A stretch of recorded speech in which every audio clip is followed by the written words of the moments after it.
I said, well, what happens if somebody you featured in the annual report may say something or take an action that is not commiserate with the values of our brand?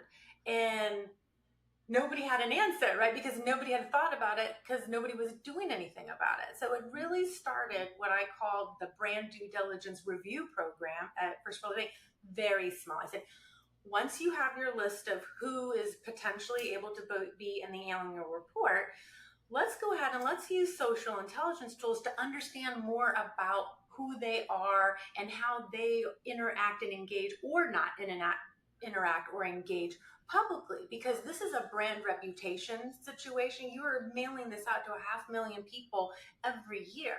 And so let's just make sure that everybody is aligned with the values, not just from when they walk in the door to drop a deposit off or make a withdrawal, but are they aligned in our values in all of their aspects of their public life? So great. So that was a very small start.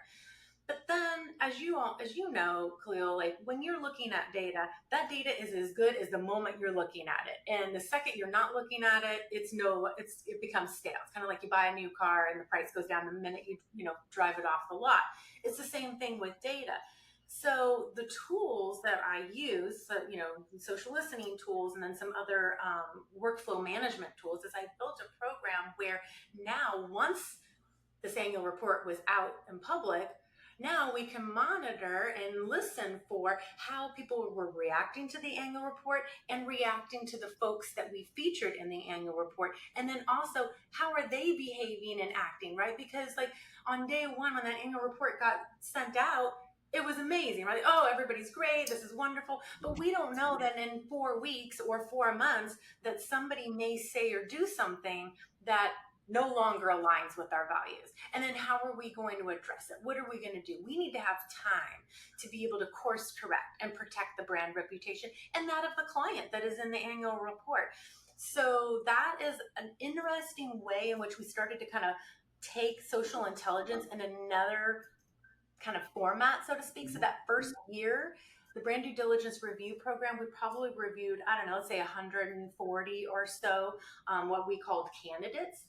And then once we saw how that could help refine the annual report program and also protect the brand and maybe identify people that we wanted to be in the annual report but perhaps didn't volunteer to be in it, then we said, if we're that concerned about our brand reputation and how we have value alignment with who's in the annual report, what about our testimonial clients? What about our referral partners that we're now putting our reputation out there with? So we went from 140 or so reviews to, in 2022, I think we were doing upwards of over 1,000.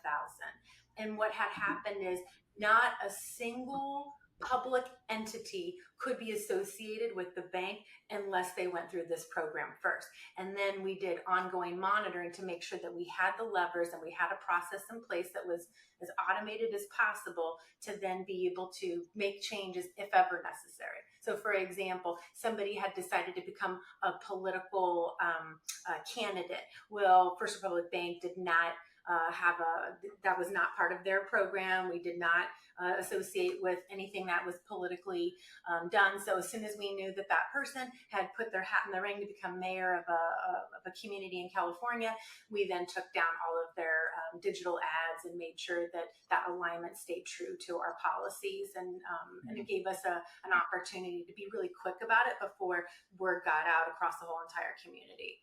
So that was I would say that was a success. It started off as a pilot that turned into something that literally vendor management wouldn't do anything without working with us, or family offices would not do any referrals without working with my team. So social intelligence really has that ability to be that broad and be that successful in an organization, even when it starts off small.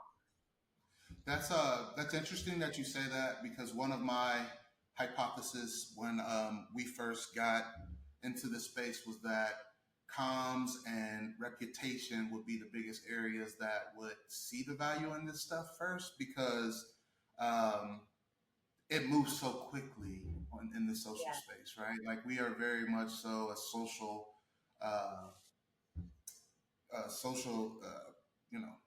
media led like type of community like now? Because everyone goes to social for something, whether it's entertainment, whether it's to express.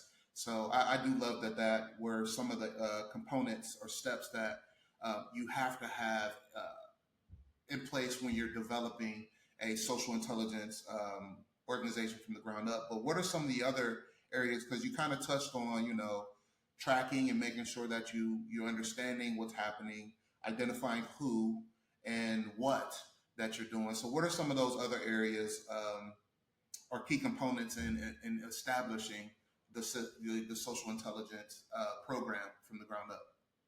Well, I think it's kind of And interesting. let me cut you off. I'm sorry. Let's take it a step further. What are those extra things? And then how do you identify those risks and opportunities as well, like you kind of spoke about with the example from the Republic Bank? So, Uh, what are the other components, and then how do you identify the risk? well, what's interesting, I think, is that with social intelligence, and if you want to call it, social listening, whatever aspect that you're discussing, building a program, and it's not even just building the program, it's also overseeing the program in general, is it's not just about what's in the tool and what you're doing in the tool. It is making sure that you have, you're well networked within your organization. And at the meetings that you're at, you're really listening, right? Listening isn't just using social intelligence platforms to listen to what other people are saying publicly. It's also listening to, your internal stakeholders, your colleagues, being at those meetings. I think there was a time where ironically, we were talking about AI earlier before we started recording. And I remember we were having a conversation about AI at a business meeting at First Republic Bank. And nobody was like asking any questions. It was just really like we were just having a discussion about it. And so I was like, this could be really interesting. Let's hop into our tool of record and let's play around with, what are people saying about AI in regards to banking, biases that can be attached to AI if there's too much automation, which can lead to some issues, regulatory issues with banking. And so started to see, these conversations, fear about AI, from a client perspective, as well as just within the industry. So because I was at the meeting and nobody asked me anything, but I was listening to what they were saying in the meeting. Then I went to the tool and listened to what the people were saying about that in the tool. I then came back to those folks and said, hey, we were in a meeting a couple of weeks ago and this is the conversation that we had.